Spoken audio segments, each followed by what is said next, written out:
More US based e-learning platform. మీరు కూడా slot book చేసుకోవాలంటే ఈ నెంబర్కి కాల్ చేయండి. నమస్తే రమగారు. నమస్తే జయ. రమగారు, హోలీ పండుగ, ఈ పండుగ యొక్క విశిష్టత, ఆ రోజు మనం పాటించాల్సిన విధి విధానాలు, అంటే హోలీ పండుగ అంటే సరదాగా జరుపుకునేదే, కానీ ఆధ్యాత్మిక అంశం కూడా ఒకటి కూడి ఉంటుంది కదా, ఆ విషయాలన్నీ మాకు చెప్పాలి మీరు ఇప్పుడు.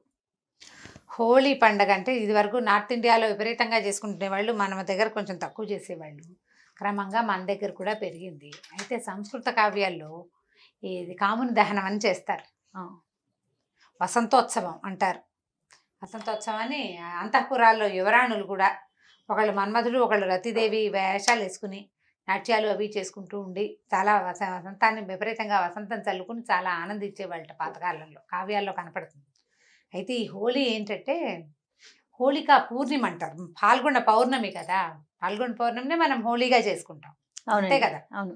అయితే ఈ ప్రహ్లాదుడి మేనత్త అంటే హిరణ్యకశిపుడికి ఒక చెల్లెడు ఉందట, హోళిక ఆవిడ పేరు. ఈ ప్రహ్లాదుడు విపరీతంగా ఎప్పుడు హరినామస్మరణ చేసేవాడు కదా. అయితే అతను మంటల్లో పడేయమన్నారు హరినామస్మరణ మాన్పించడానికి. ఈ హోళిక ఆయన ఒళ్ళో కూర్చోబెట్టుకుని మంటల్లోకి ప్రవేశించింది. పిల్లవాడు చిన్నపిల్లాడు కదా, ఎత్తుకుని ప్రవేశించింది. విష్ణుమాయ వల్ల ప్రహ్లాదుడికి ఏం కాలేదు, హోళిక దగ్ధమైపోయింది. అట్లా భక్తులని ఇబ్బంది పెట్టేవాళ్ళు, భగవంతుడిని ఆశ్రయించిన వాళ్ళని ఇబ్బంది పెట్టే వాళ్ళని ఇలా అగ్నికి దగ్ధం చేయాలని వాళ్ళ బుద్ధి అప్పుడు బాగుపడుతుందని అలాంటి ఒక నమ్మికతోటి హోళికని దహనం చేస్తారు. కాముని దహనం అని కూడా అంటారు. సరిగ్గా ఇదే ముహూర్తానికి, ఈ సమయంలోనే పరమశివుడు తపస్సు చేసుకుంటూ ఉండగా ఆయన పార్వతీదేవిని వివాహం చేసుకోవాలని, తద్వారా పుట్టే కుమారుడు దేవతలకి సైన్యాధిపతి అవుతాడని దేవతలు భావించి మన్మధుడిని ఆయన మీదకి పంపకం చేశారు. ఆయన తపస్సే చేసుకుంటున్నాడు. ఈ తపశ్చర్యలో ఉన్న పరమేశ్వరుణ్ణి పార్వతీదేవికి అనుకూలుడిగా మార్చడం కోసం ఆ సమయానికి ఈయన బాణం వేశాడు. వాళ్ళిద్దరూ ఒక చోట ఉన్నప్పుడు, అంటే పరమశివుడు తపస్సు చేసుకున్నాడు, పార్వతీదేవి ఏదో పరిచర్య చేయడానికి పువ్వులు అవి సమర్పించడానికి వచ్చింది. అదే సమయానికి మన్మథుడు బాణం వేశాడు. ఎవరో తనని ఇబ్బంది పెట్టారని, అంటే తనని చెల్లింపజేస్తున్నారని తెలుసుకున్న పరమేశ్వరుడు కళ్ళు తెచ్చేసరికి ఆయన కోపానికి మా కాముడు అంటే మన్మథుడు దగ్ధమైపోయాడు ఆయన కంటి మంటకి. రతీదేవి మాత్రం ఆయన్ని చూడగలదు, మిగిలిన ఎవరికి కనపడకుండా శరీరం దగ్ధమైపోయింది. అందుకు కాముని దహనం చేస్తారని, కోరికలను దగ్ధం చేయాలి. మన్మథుడు అంటే కామదేవుడు కదా ఆయన. అయితే అవి విషయవాంఛలు తగ్గించుకుని భగవద్వాంఛని పెంచుకోవటం కోసం కాముని దహనం చేస్తారని.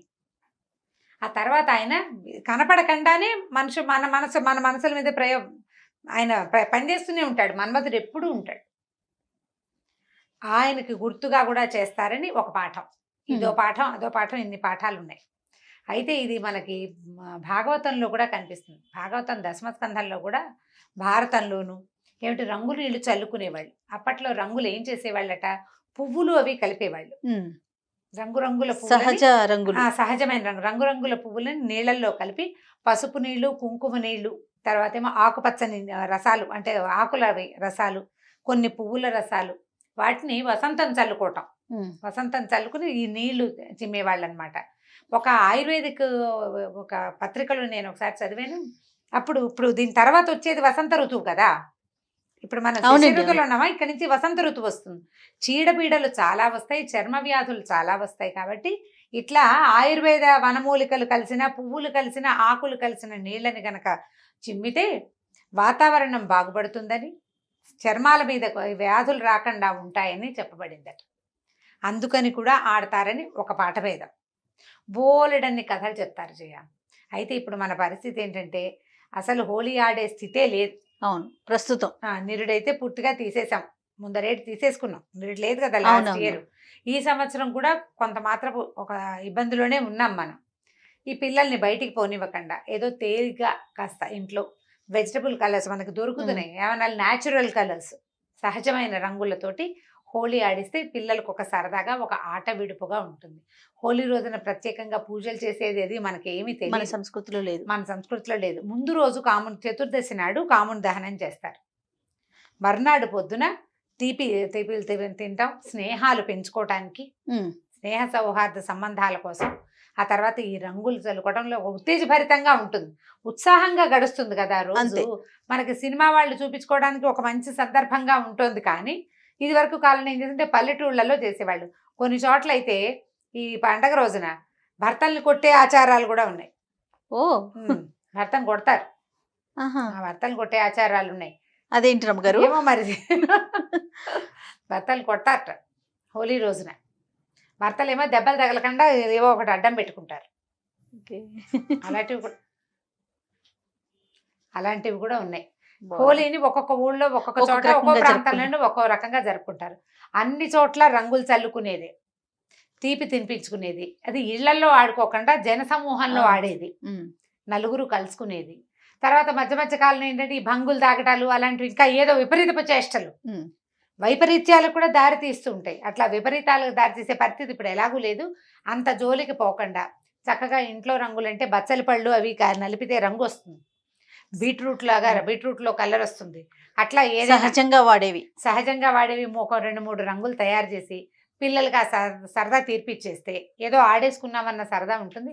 ప్రధానమైనది ఏదో కొంతమందితో కలిసేందుకు అవకాశం ఉంటుంది. ఇప్పుడు ఇది కూడా ఆరోగ్యానికి సంబంధించిందిగానే కొంత మధ్యకాలంలో భావించేవాళ్ళు. ఇంచుమించు అన్ని స్టేట్స్లోనూ అన్ని రాష్ట్రాల్లోనూ ఈ పౌర్ణమిని జరుపుతారు. కొన్ని చోట్ల పాల్గొని పౌర్ణమి నాడు నృసింహ కళ్యాణం చేస్తారు, నరసింహస్వామి కళ్యాణం చేస్తారు. ఒక్కొక్క ఊరి దీన్ని బట్టి అన్నమాట. ఎక్కడెక్కడ ఎట్లా అవుతుందంటే ఏ ఊళ్ళల్లో ఏ రాష్ట్రాల్లో పద్ధతులు ఆ రాష్ట్రాల్లో పాటిస్తారు. తప్పకుండా దేవాలయ సందర్శనం చేయాలి పౌర్ణమి నాడు. అయితే ఈ పౌర్ణమి నాడు విశేషంగా చేసుకోవాల్సిన ఒక విధి ఉంది.